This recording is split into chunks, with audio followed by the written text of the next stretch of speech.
Olá, eu sou Eliane Jaqueline Metzner, eu sou planejadora financeira CFP pela Planejar e professora de certificações Ambima.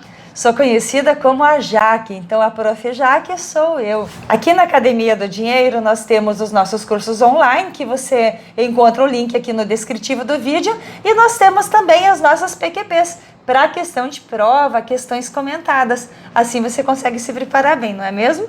Então vamos à nossa PQP de hoje. A utilização do índice de referência benchmark para um fundo de investimento, opção A, permite a verificação do desempenho relativo do fundo. Opção B, limita a atuação do gestor do fundo à classe de origem daquele índice.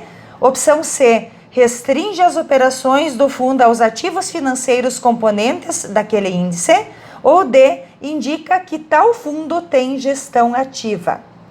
Então aqui nós temos um benchmark. Para que serve um benchmark num fundo? Então um benchmark é um modelo de comparação. Deixa eu tirar os óculos que fica melhor, né? Então só de perto. Então assim, o que acontece com o benchmark? O benchmark é um indicador que você vai comparar. Então quando você trabalha renda variável, o indicador vai ser o Ibovespa, vai ser o IBRX. Quando você trabalha renda fixa, vai ser o CDI, Selic. Se for inflação, vai ser IPCA, que inflação também é renda fixa, né? Mas enfim, são os indicadores com relação ao desempenho. Então a opção A diz assim, permite a verificação do desempenho relativo do fundo? Essa opção está certa, porque assim, ó, como que eu vou saber se um fundo rendeu bem ou rendeu mal? É quando eu comparo com alguma coisa, quando eu comparo no mercado com algo que tenha relevância com ele. Ou seja, não adianta eu comparar um fundo de renda fixa com o desempenho da bolsa, são coisas completamente diferentes, né? Então eu tenho que comparar 6 com meia dúzia, então tem que ser dentro do mesmo segmento, dentro do mesmo mercado. Então a opção A eu já vi que está certa, mas como a gente falou, não basta saber por que uma está certa, eu preciso ver por que as outras estão erradas.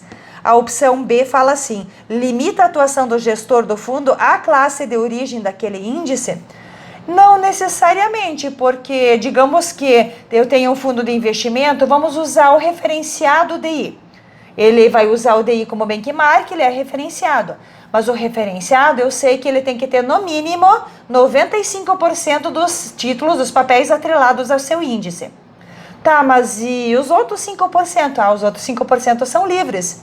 Então, se os outros 5% são livres, então eu já tenho um erro aqui. Ele não limita a atuação do gestor, aquele índice.